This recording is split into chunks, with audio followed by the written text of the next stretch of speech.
All right. Do you see the screen? Yes. All right. Just to go over it, just stop me if you have any questions, okay? Okay. Context in the lesson plan should, there's again, as I said before, lesson plans don't have any, there's no set or perfect lesson plan. There's no perfect template. You know, you see all different types of variations of lesson plans. But here's some considerations of what I believe and many other people believe to be essential when you talk about lesson planning. You should have a context. Context is a situation the learner understands. You should have terminal objectives. The terminal objective is where you want their where you want learners to be, but at the end of the lesson, and be able to do uh, so they could solve problems, real life problems. The terminal, so it's a combination of where you want, what you want them to be, and what you would want them to be able to do by the end of the lesson. Okay, which is different than the overall terminal objective at the end of the school year. You want them to be this whole person. A lesson, a lesson would be a piece of that whole person. So each piece what forms a whole person by the end of the school year. So look at it like a puzzle. So you have a jigsaw puzzle, right? The jigsaw puzzle has 300 pieces. So each time you put a piece in, you build in the puzzle. So look at that as the terminal objective, right? The enabling objectives, um, the enabling objectives are all the things you need to do when you put the piece in order to put the pieces together, right? So you ever Yes. put a jigsaw puzzle together? You ever put a jigsaw puzzle together? Yes. All right, like a 300 piece one, a 500 piece one, 1,000 piece one, right? What's the first thing you Yeah. do when you put a jigsaw piece puzzle together? What's the first thing you do? You start with the foundation of the puzzle. Yeah, so you might so you look at the puzzle, right? You look at how the puzzle should look, right? So you look at the picture, you look at the box, and you say, okay, there's blues right here, there's reds right here, there's yellows right here, right? Right. So you get an idea or a scope of the puzzle, right? So uh, so that would be an enabling objective. Students would be able to identify the different parts of the puzzle. Enable because you have to do that in order to put the puzzle together. So students will be able to compartmentalize the different parts of a puzzle, right? Students will be able to group. Students will be able to identify the different pieces. Students will be able to identify the border because every puzzle has a border, right? Yes. Sometimes the border is a rectangle or a square or a circle. So the students will be able to identify the border pieces, right? So you take all the border pieces you put in one group, you take all the sections of one of the puzzles you put in another group, and you figure out how you can dissect the puzzles and group the pieces together to help you put the puzzle together, right? All right. Then you start to what? Students will be able to what? Identify what pieces go together, right? Students will be able to design or produce or design or develop a strategy to put the puzzle together based on the picture and the puzzles that they have. So it's all these steps that you have to do that are that if you master these steps, they will help you put the puzzle together. And the better you master those steps, the easier it is to put the puzzle together. These would be enabling objectives because these are physical things that you can do regardless of the puzzle, right? Identify the pieces, identify the border pieces, group, categorize, arrange. All right. These are all smart. These are all smart things you can do to get that puzzle put together. Make sense? Yes, yes. So the terminal objective doesn't have to be smart. The terminal objectives could be something like um, at the end of the lesson, students will be able to make decisions and develop a plan to put jigsaw puzzles together. That's not smart, right? Some of it's smart, but in totality, it's not smart because you want them to do it regardless. Whenever they want to put the puzzle together, they have a kind of a working knowledge of how to do that. It's a vision. The enabling objectives are the smart things you can do to satisfy that vision. Make sense? Okay. Yes. Terminal objective does not have to be smart. The the enabling objectives have to be smart. Okay. All right. So that's important to understand. That's the best analogy I can give you for enabling objectives in terminal. But in the lesson plan, when you're lesson planning, it's important to have the terminal objectives. Now, a lot of places, a lot of schools that you will go to don't even know what a terminal objective is. They have no clue. They never heard of it, right? Maybe in the principal. And this is one of the reasons why the schools are weak, or a school may be weak, because they don't put a lot of emphasis on backwards mapping. We talked about backwards mapping before, right? So if you are not backwards mapping and you don't have a destination at the end of the school year, the terminal objective becomes less important, right? Because like I said, with every accomplishment of a terminal objective, you're building this thing at the end of the school year, right? This artifact, right? This artifact is created by the end of the school year. And each lesson, each unit, units build big chunks. So if you look at units, and we're talking about the human body, each unit in a school year is like a system in the body. The circulatory system, the respiratory system, the nervous system, right? Excuse me, please. 1 minute, doctor. One No minute. problem. No problem.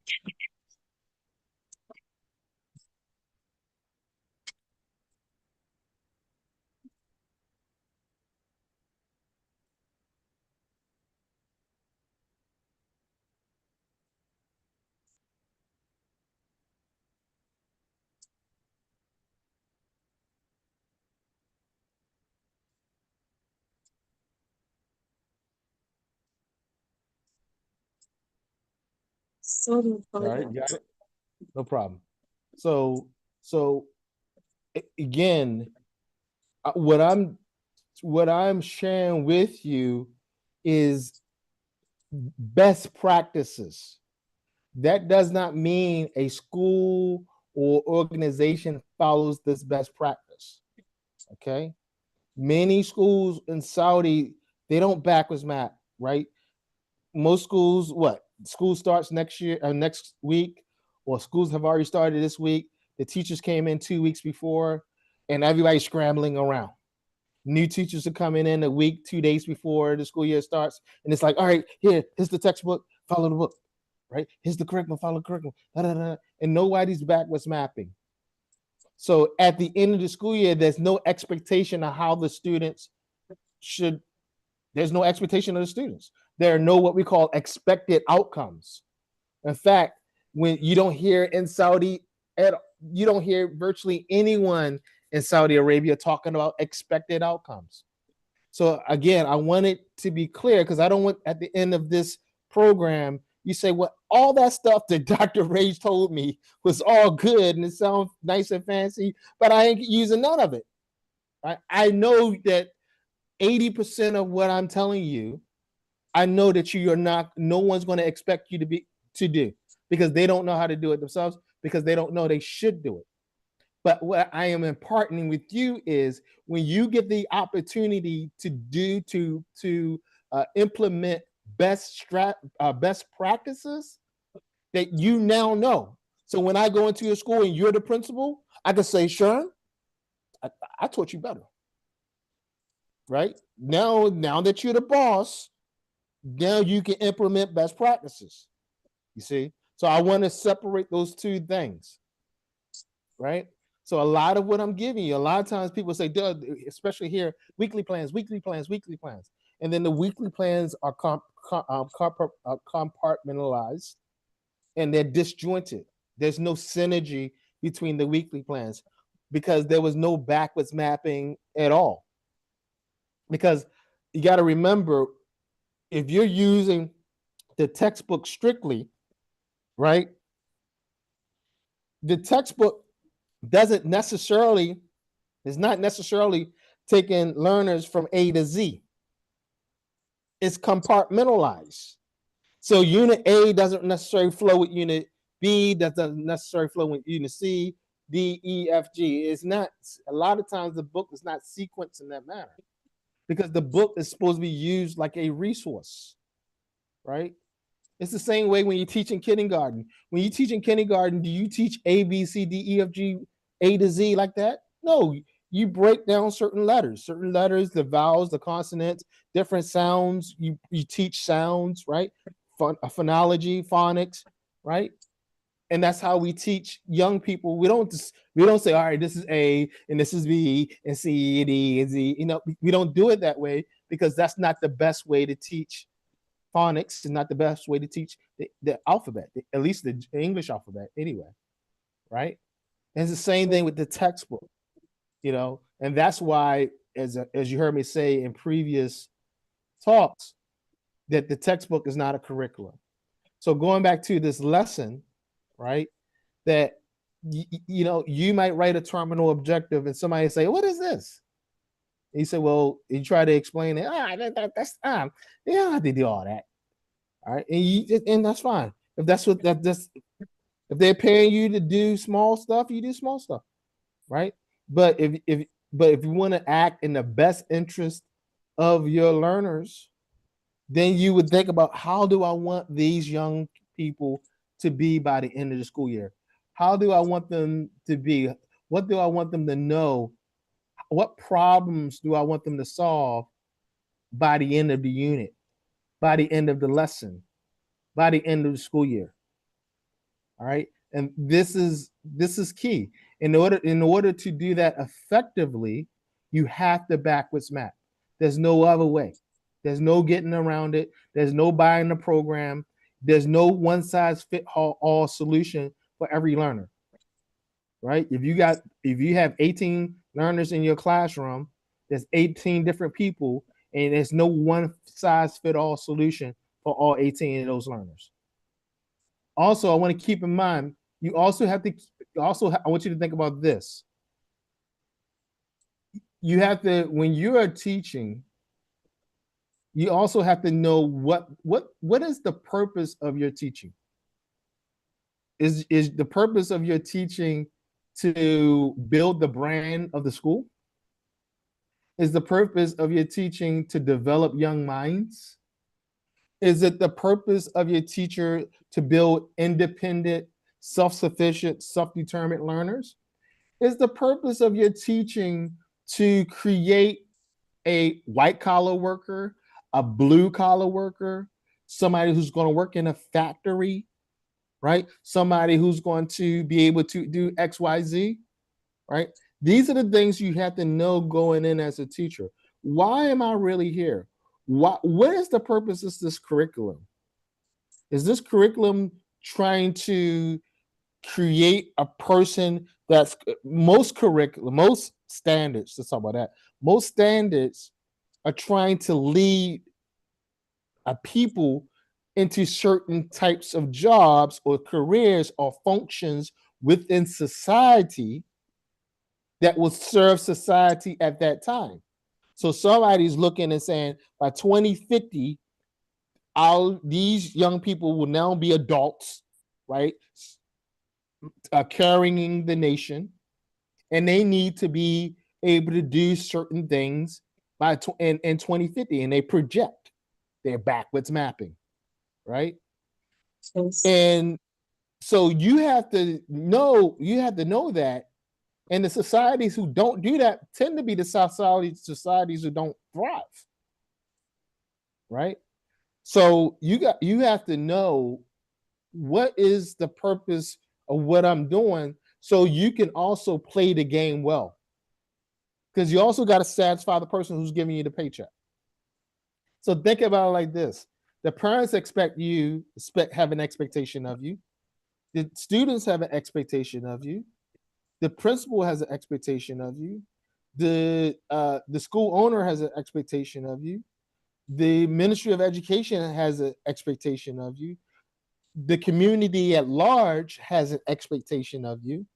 Like you got like 8 different expectations where people have expecting different, or different groups of people rather are expecting different things from you. So as an educator, you have to know that going into the fight, because it is a fight, right? And so you got to know how to play the game, because there's a lot of politics in teaching and learning that most educators are not aware of. So when you're building this lesson plan, you have to ask yourself, what what am I doing with this? What purpose is it truly serving? Is this for me, or is this for the principal? So the principal can add it to their portfolio and say, "Oh, I make my teachers do lesson plans, and I'm such a great person." What is the value of the lesson plan? Now, when I say best practices, I'm coming from the perspective of developing the student. Okay, that's the perspective I'm coming from. So if I'm developing the student, I have to do things like learner profile. I'm going to create terminal objectives. I'm going to backwards map. I'm having enabling objectives. All right. Now look at this lesson plan, and let's go from right to left, because this should be looked at from right to left. When you're developing a lesson plan, you should have a section called problems somewhere in the lesson plan. You see problems there? Yes. You see? Okay. Now, problems are the problems that you can predict that may happen that day at that moment, that stops you from doing to get the students to do what you want the students to do. Right? So, for instance, you see in the greeting, what is the purpose of the greeting? The purpose of the greeting is to get the learner out of fight, flight, or freeze mode. We talked about that, right? To get the learner out of that mode. So if I want to get the learner out of fight, flight, or freeze to satisfy the RES and the amygdala, I got to smile. You see, I got to do things to make the learner comfortable, right? So you see here, it says teacher forgets to smile. This is for me, because a lot of times, especially early in the morning, I'm not smiling. I'm not a morning person. So I'm walking in there like this. So before I walk in the door, I got to remind myself what? Ray smile. It's a fake smile. How y'all doing on this beautiful day, this beautiful morning? Fake. The more faker it is, the better it is. It's called false motivation, right? Your students don't care that it's fake. They just need you to smile, because when you smile, they smile. If you come in there grumpy, they're gonna come in there grumpy, right? So when I give my greeting, right, I have to do what I need them to do. I need to do the things to get them out of fight, flight, or freeze, right? Because the next thing I'm going to think about is what the students are going to do. What do I want them to do for this part of the lesson? So I want them to do these things, these bullet points. I want them to observe me. So now I need to figure out, how am I going to get them to observe me? You see, it goes right to left. It goes from right to left. How am I going to get them to observe me? I need to think about that, right? What am I going to do? Am I going to wear a clown suit today? Am I going to have a horn? What am I going to do to get them to observe me? I need to respond to the teacher's questions. What am I going to do? Well, I'm going to ask, hi, my name is, what is your name? Right? So that's what the lesson plan is about. The lesson plan is very micro. It's not, it goes from macro, from the terminal objective, big. And then when you get down to the columns here, it gets very micro to every little step, every little thing that you can think of and say and do to have synergy throughout that lesson. So that's why we named the book Smooth Moves, to transition from the greeting to the warmer to the control practice, and the students don't even know it. Instead of saying, this is the section of the lesson and this is another section of the lesson, and the students don't like that. They want it to be more fluid. So the lesson has to be fluid. And I'm gonna tell you, that's not an easy thing to do. It's something that you have to work on. And you can work on it best when you plan. The greeting, the warmer is what? The warmer is another activity that you should always do. The greeting doesn't have to take 5 minutes. Now, it's 5 minutes here because this is an ESL lesson. This is a lesson in ESL. So we would take more time in the ESL. So if I'm teaching English to someone, I'm gonna take 5 minutes on the greeting. If it's a regular school classroom, I might just take 30 seconds on the greeting. Hey, how you guys doing? Did you guys have a good weekend? I had a great weekend. What did you do this weekend? You went bowling? Oh wow. What did you do this? You went to Chuck E. Cheese? Man, I really like Chuck E. Cheese. Right? What games do you enjoy at Chuck E. Cheese? Oh, that's a cool game. Right? It might be 1 minute on that. That's the greeting. Okay. And then I go right into the warmer.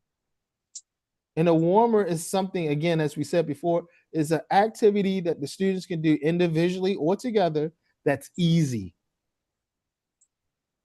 That is easy. All right. So it might be something, it doesn't have to be fun, it just needs to be easy. So if it's young people, I might hold up a flashcard with colors. So what color is this? Blue. What color is this? Red. What color is this? Yellow. Something that you know that everyone in the class should be able to do, right? So what color is this? Blue. Yellow. And then you can go fast, slow, and they have fun with it. And then you slide. So if I was doing it for me, now it doesn't have to be connected to the control practice. But again, if I wanted to smooth, right, I might connect it to this control practice. So the warmer might be, in this case, might be, here is what do you do for exercise?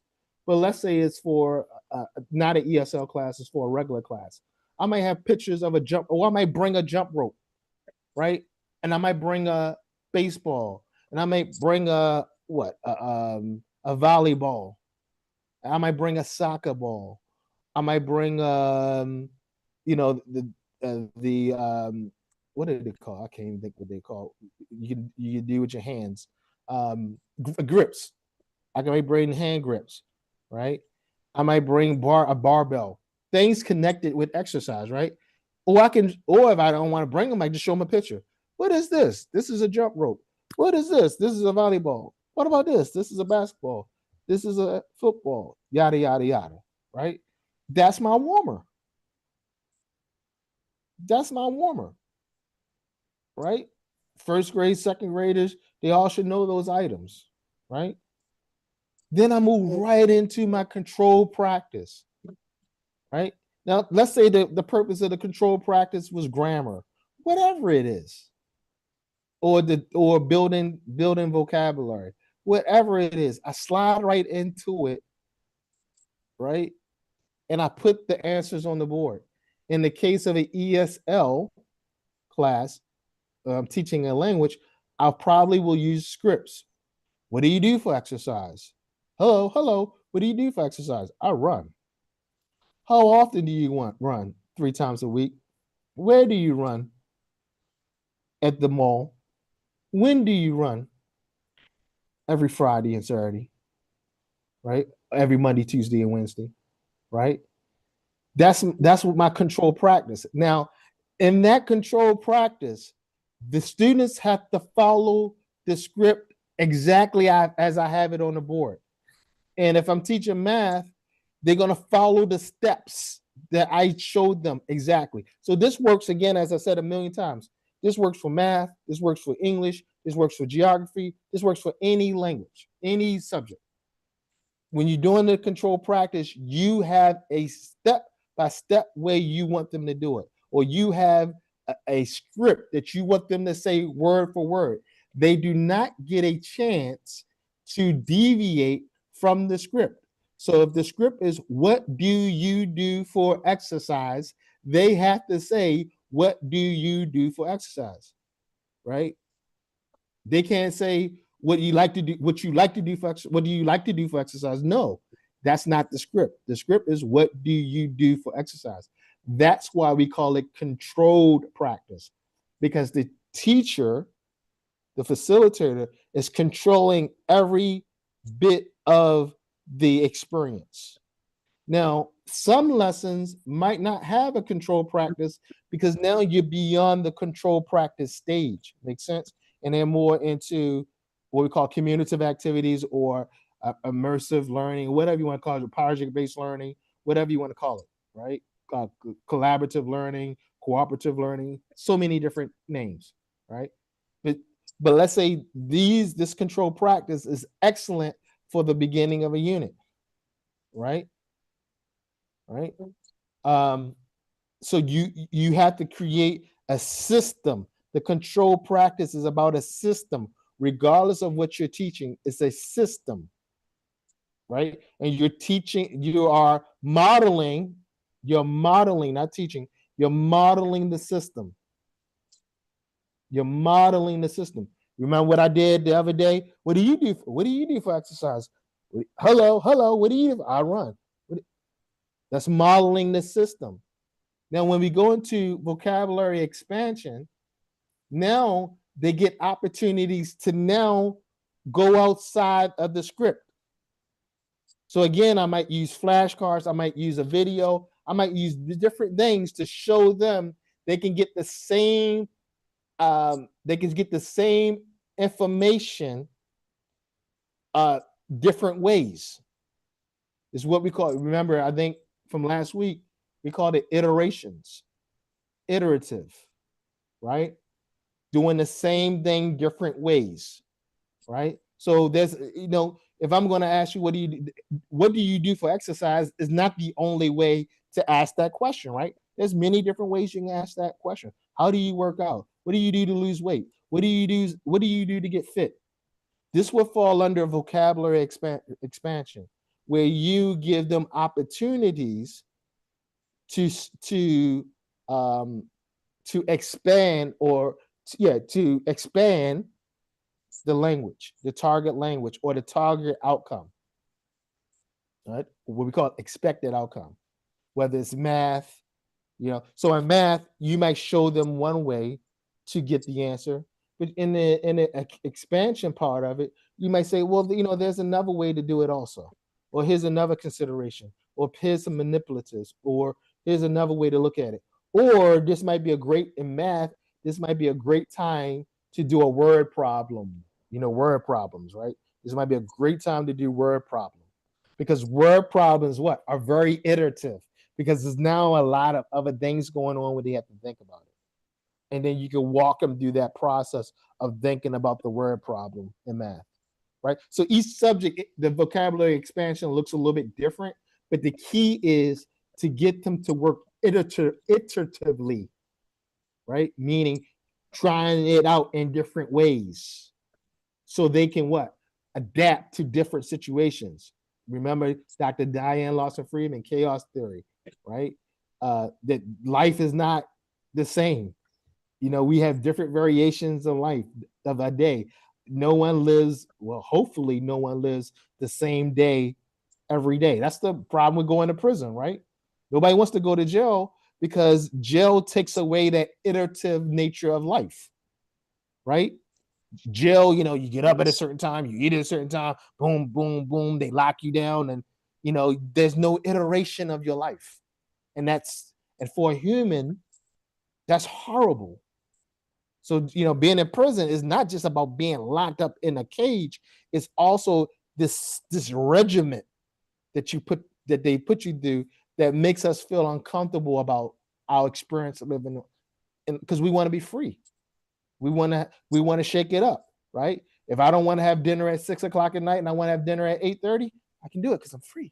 It's iteration, right? So that's what vocabulary expansion is about: living iteratively, right? Adapting to certain situations, because that's how we solve problems. Because problems don't always come to us the same way. Make sense? All right. Yes. Now, the listening activity, again, the listening activity is because this is an ESL course. But I would say if you're teaching language arts, the more you can get them to listen to something, listen to it, see it, feel it, touch it, read it, and then write about it. That's what every language arts teacher should be able to do in any language, whether you're teaching Romeo or Juliet or grammar or whatever. You should gotta model it. They gotta listen to it. They gotta see it. They gotta read about it, and they gotta write about it. Every language teacher should have that structured in every unit in whatever they're teaching. And you don't all have to do this in one day. Don't get me wrong. You can't do everything in one day. So one day might just be dedicated to listening. Another day might be dedicated to reading, right? I think you attended the class on teaching reading, I believe, right? You were there on that class. Yes. Yeah. So we don't need to do that. So I think you're pretty much done almost, I think. I think the one you didn't get is teaching speaking and teaching listening. I don't think. Did you get speaking and listening, or did you get listening? Speaking. No, no, no. Don't Were you there when the class when I did teaching speaking?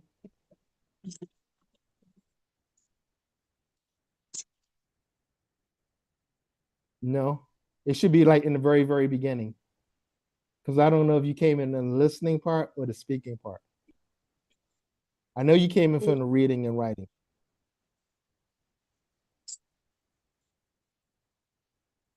Yes, we did it. Say that again. You did what? Listening or speaking? Listening. I think you came in on the listening part. The day that we did listening.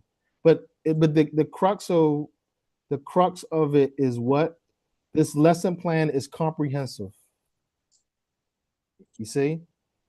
And I'm not telling you that it has to look just like this. What I'm telling you is these are considerations that you need to make when you're lesson planning.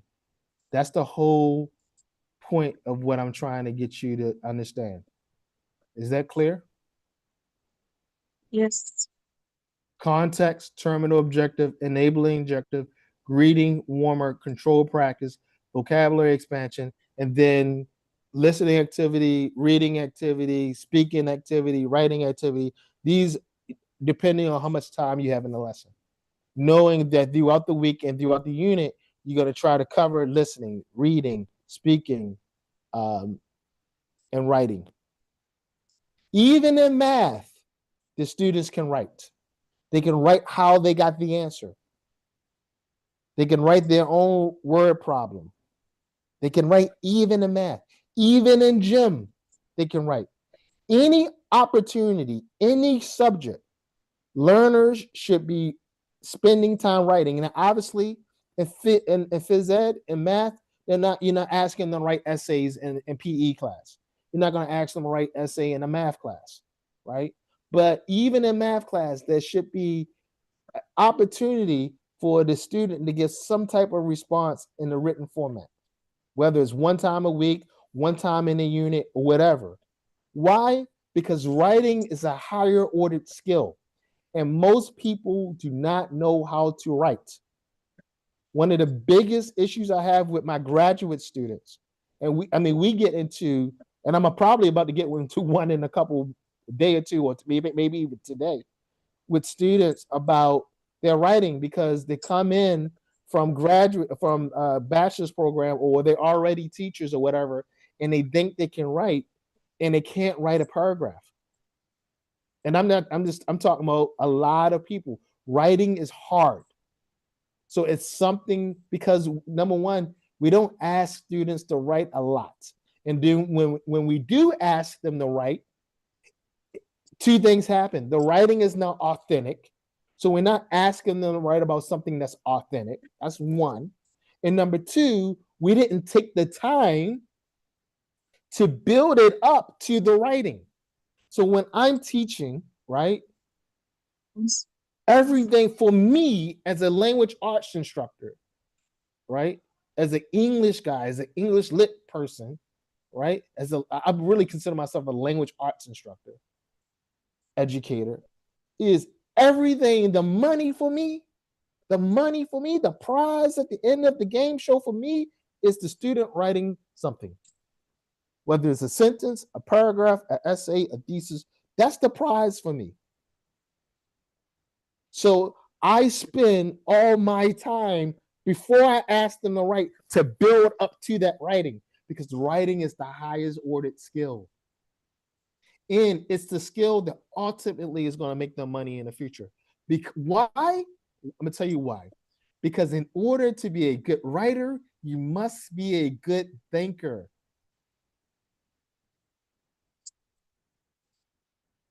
If you don't have anything meaningful to say, you ain't to write about.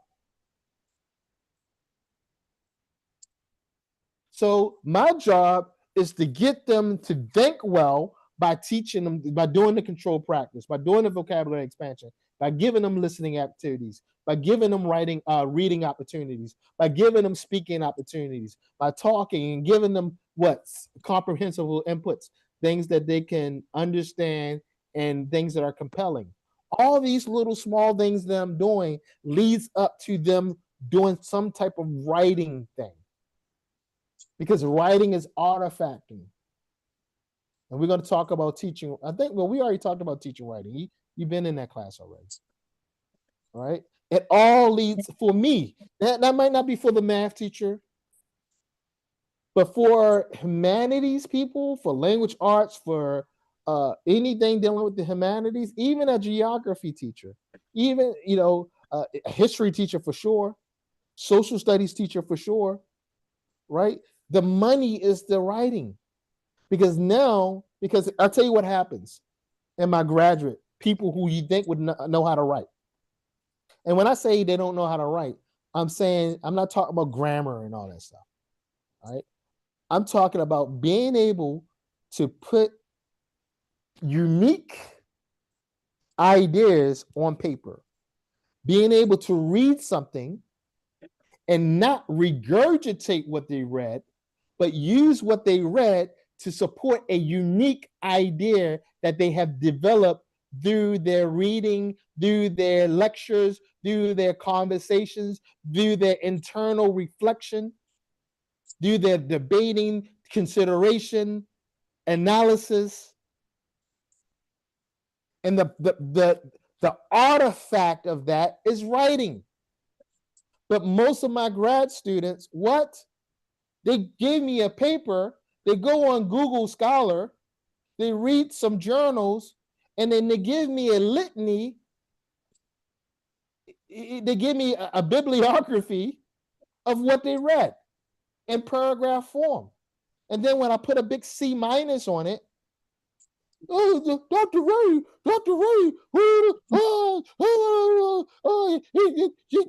because what happens is, even if they're not plagiarizing, one or two things are going to happen.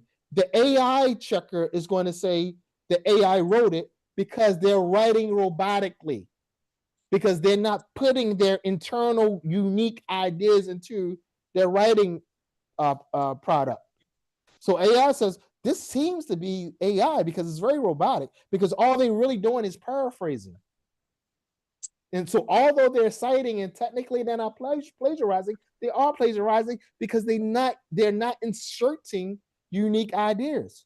They're not telling a story from their perspective based on everything that they learned and they have consumed, based on all that stuff that we talked about on day one of getting information in the frontal lobe. No, what they're doing is storing information in their short-term memory to write the paper for Dr. Ray. I accept that in bachelor's program. I accept that from a 12th grader or 11th grader. I do not accept that from a grad student. Don't ask me to sign off on your master's degree when you're writing like a 12th grader. Because writing is not grammar. Writing is not being able to put sentences together and write a topic sentence. And that's another problem. It's hard to get grad students to write topic sentences. I said, well, there's no topic sentence in your paragraph.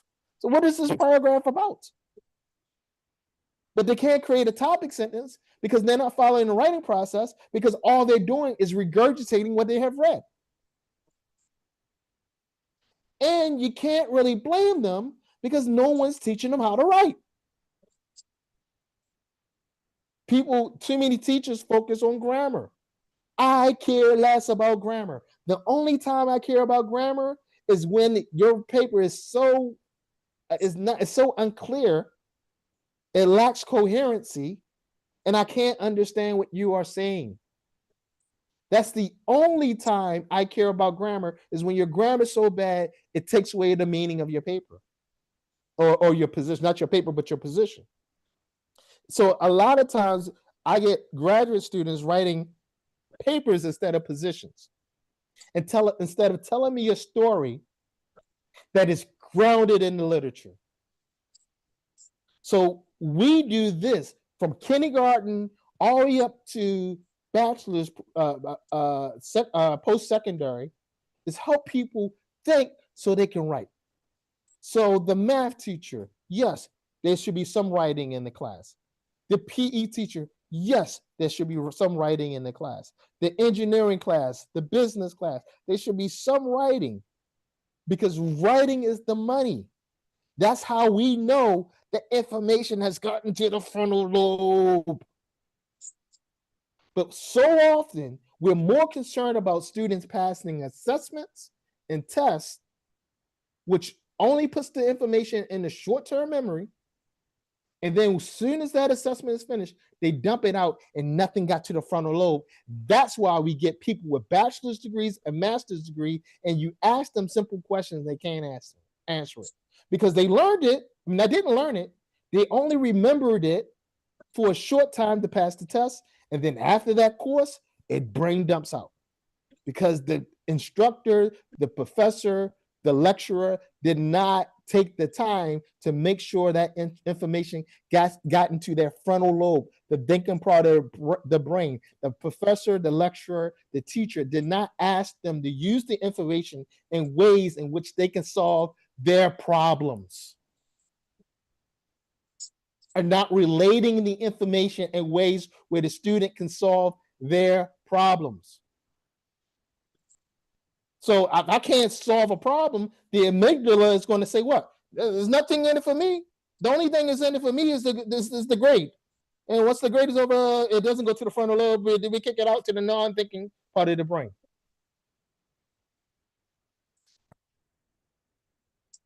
Okay?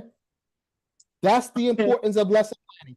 So, because you have people out here that will fool on lesson planning. You don't need a lesson plan. Just use the textbook. You don't need a lesson plan. Just use the textbook. These are people who are more concerned about paychecks than they are the student actually developing. And I will say that to anybody on this planet. I don't care how many degrees there are, and what university teach at. I don't care what textbook company they work for. I will stand on that. I will stand on that. Okay. Yes. All right. So what we're gonna do is, I'm gonna shut up now. I'm gonna give you 5 minutes so you can go through your context enabling terminal objectives, enabling objectives, and then you can do the teacher modeling. Teacher, teacher, teacher, student, student, student, teacher, student, student, student, student, student. All right. I'm gonna give you 5 minutes to prepare yourself, and I'm gonna come back. Okay. Okay.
All right, are you ready? Yes. All right, you can go ahead.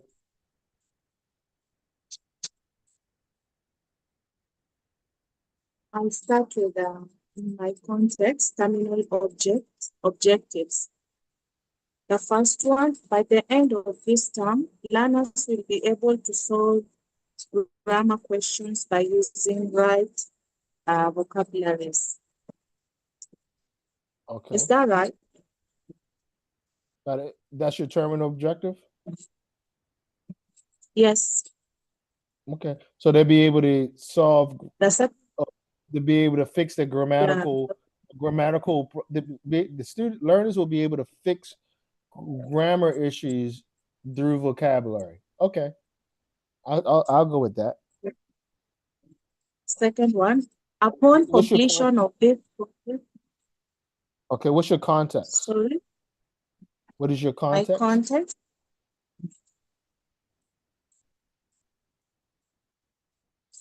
by the end of this term. No, your context. That's your terminal objective. What's your context?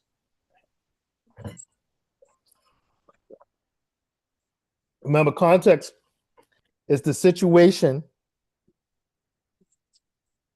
the students can find themselves in. The students can imagine themselves being in. So in the case of the lesson, let's look at the context for this lesson. The context for this lesson is exercise. Exercise is the context. So what is your context? Can I say target? Target? Is target a context?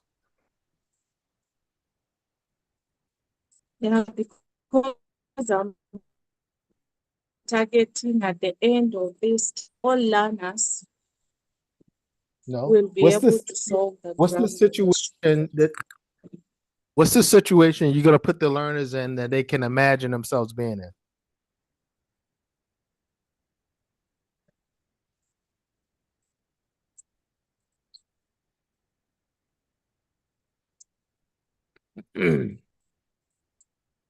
What is your lesson about? What is your script about? Tell me your script. What's your script about? Give me the first two lines of the first all four lines of your script.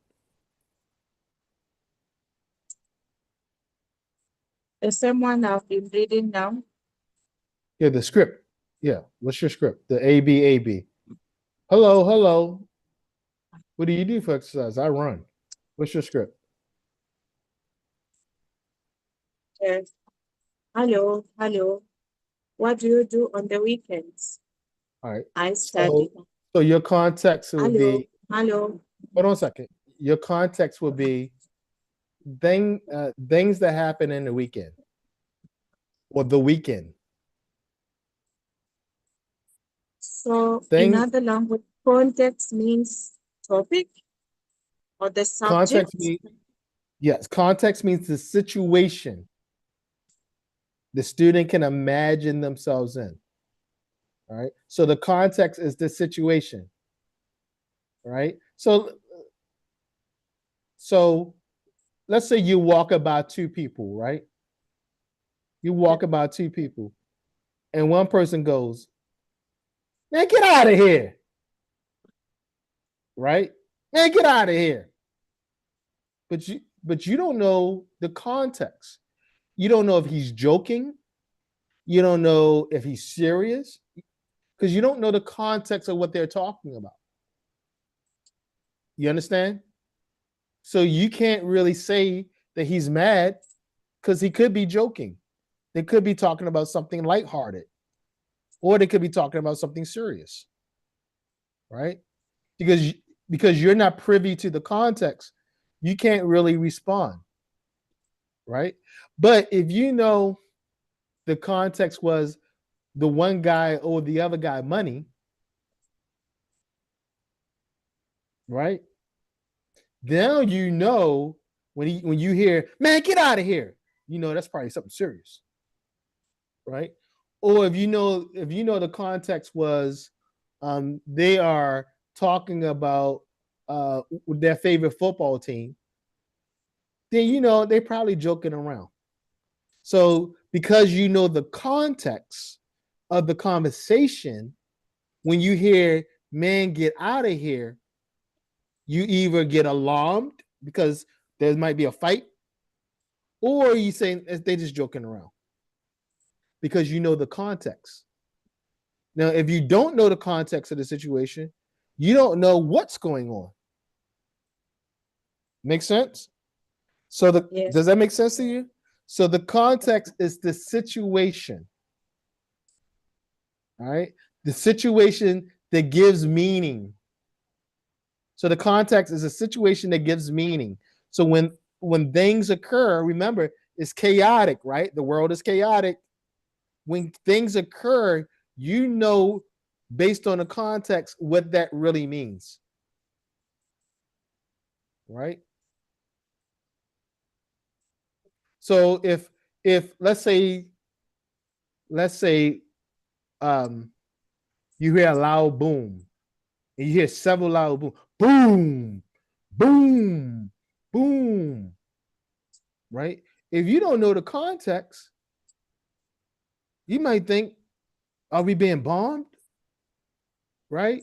You might get scared. What is that? Because you don't know the context. But if you know it's 4th of July or the Saudi National Day and it's 9 o'clock at night, you know it's fireworks. Oh, it's fireworks. Oh, it must be the fireworks. So you don't get alarmed. Make sense? Because you know the context. Is that clear to you? Sharon, is that clear? Hello? Sharon, is that clear? Can you hear me? Yes. Check, check, check. Is that clear when did you hear when I was talking about the fireworks? Did you Yes. hear when I was Yes. talking? Now I can hear you. Okay. No, what I was saying was I don't think you heard me at first. What I was saying, if you're in your house and you hear boom, boom, boom, right? You may get scared. What is that? Are we being attacked? Is that a bomb? Yes. Right? Right? Because you don't know the context. Now, let's say Yes. you know it's Saudi National Day or Independence Day or whatever national day, Okay. right? You know that's the fireworks. Oh, that's just the fireworks because you know the context now, right? So without the context, you get scared. With the context, you know, oh, that's nothing. That's just fireworks, right? Because of the context. Or if they said, man, they're going to come and attack us, and everybody's nervous. Or when they're going to come and attack us, I don't know when they're going to come to attack us. And then you hear boom, boom, boom. Then you get scared. Why? Because the context was what? They're going to come to attack us. Make sense? Did you hear me? Yes. Right. Yes. So the context is the situation that the student can imagine themselves in. The situation that the student is well aware of. Right? If you don't teach, Yes. if you don't teach in context, the student is going to be confused. So every time you teach, you must teach in context. So the student knows the situation and can imagine themselves in that situation. Is that clear now what the context is? For in your case, it is things I do on the weekends or the weekends, right? Yes. because students know that they can imagine themselves in the weekend because they've been in the weekend before. They know they play video games on the weekend. They go shopping on the weekends. They go to their friend's house, their grandmother's house, their uncle's house. They visit their cousins on the weekend. They go to the movies on the weekend. They go to Chuck E. Cheese on the weekend. They do all these things on the weekend. So they can imagine themselves in that situation. Make sense? Yes. Okay. So as an educator, we use context, situations the student learners understand to help us teach. That's why we teach in themes, we have units, and we write it in the lesson plan. This is the context in which I will be teaching this skill. Make sense? Okay. Okay. So again, your context based on what you told me is the weekends. All right. So give me your enabling objectives now.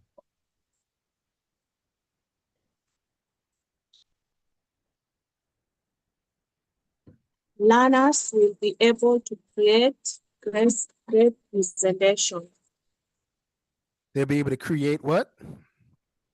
great presentations using the right vocabularies and tenses.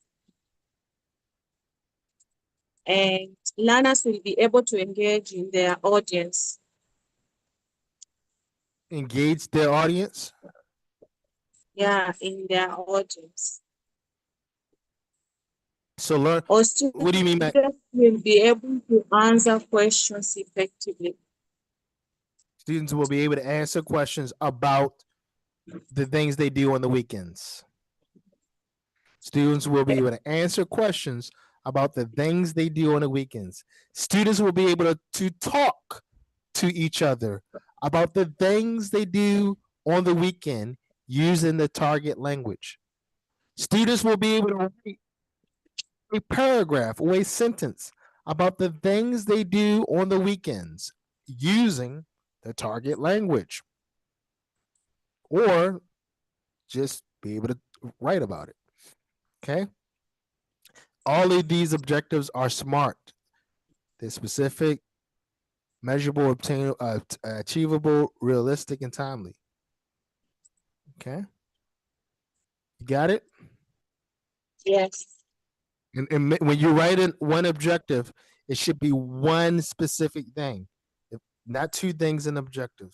So if the students will be able to create a PowerPoint presentation about the things they do on the weekend. Students will be able to write a poem about the things they do on the weekend. Students will be able to talk to each other about the things they do on the weekend. Huh? Yes, I understand. Okay. All right. Give me your paradigm now. I need you stand up. Get the paradigm done. I did it. You have to do it.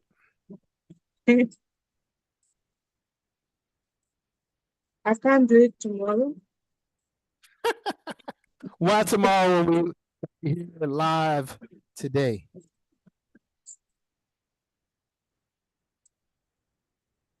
We got somebody looking at you. You embarrassed? I Oh, did my it. son is here. Okay, that's your son. I'm pretty sure he's supportive.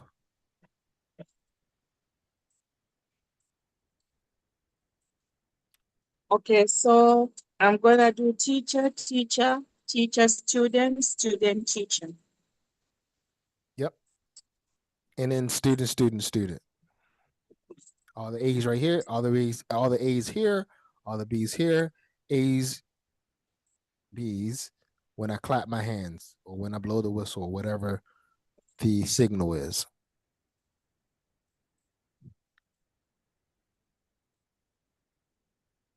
Yalla, yalla, Habibi, Habiti, yalla.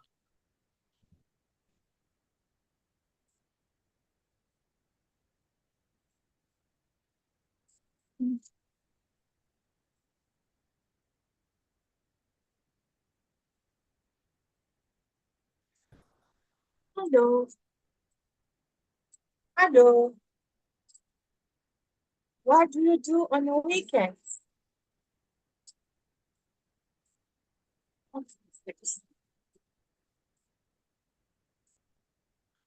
Forgot. What was it, please, Dr. Ray? What was it?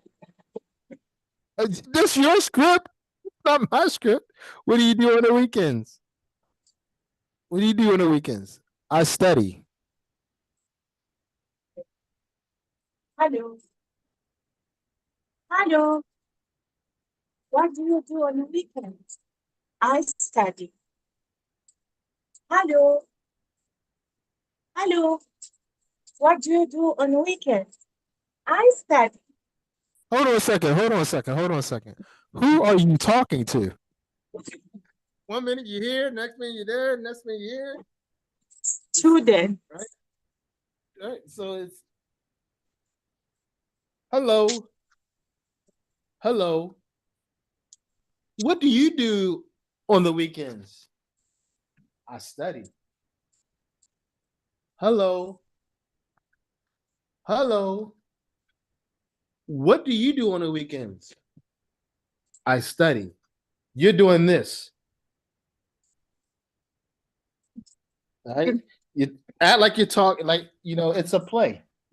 Right? Because if you don't do it properly, then the students are going to get confused about who you're talking to. You get it? Yes. All right. This is important, and I'm telling you, if you master this, students love it. They absolutely love it. They love that you model it for them 5 times, and then they get the chance to participate. Apps is a great way to gain credibility with your students. And the other thing is when the principal walks by or parents walk by and they see you doing that, they're like, oh, Miss Sharon's a wonderful teacher. You see how she engages the students and she has control of her class. And, oh my God, mashallah. Yeah, yeah, yeah, yeah, yeah. It's a great way to gain structure and order in your classroom. All right. So I need you to master that. I know it seems silly, but it's something, especially for all learners. It doesn't matter if they're young learners or older learners. It's something that you have to master, especially when you talk about in the TESOL course and helping people learn a language. Because you want to get them to speak to you. This is how you get them to speak to you. Okay, just because you ask them questions doesn't mean they're going to speak to you. So this is a controlled way to get them to speak to you. All right. So you have to master that. I'm gonna give you one more shot tomorrow. One more tomorrow. You're gonna do 5 times teacher, teacher, and then you're gonna do teacher, student, student, teacher, student, student, student, student, student, student. All right. Because if you're in a live course, then I have you live and we do it and we drill it until you get it right. All right. And it's because it's so important. All right. I think we're going to stop right there. We're going to do that tomorrow. That'll be the first thing we do. And then we're going to go over teaching, speaking. Okay. So there's nothing more apart from the ones we have taken, right? Tomorrow will be the last day. No, you have, because you didn't do teaching, speaking, do you? You did teaching, speaking. You didn't do teaching, speaking. I think you did teaching, listening. And then we need to do your grammar boot camp. The one that the girls came to my house. You don't have to come to my house. We could do it online. We do the grammar boot camp and then you finish. Okay. After tomorrow. Like how many days? And then we will be done with it. So tomorrow we're gonna do the teaching, speaking, because I think you've done everything else, and then only the grammar boot camp, and that's it. You're finished. Okay. Okay. Okay. Thank you for your time. No, thank you. I'm sorry for being late. It's okay. All right. I'll see you tomorrow. See you.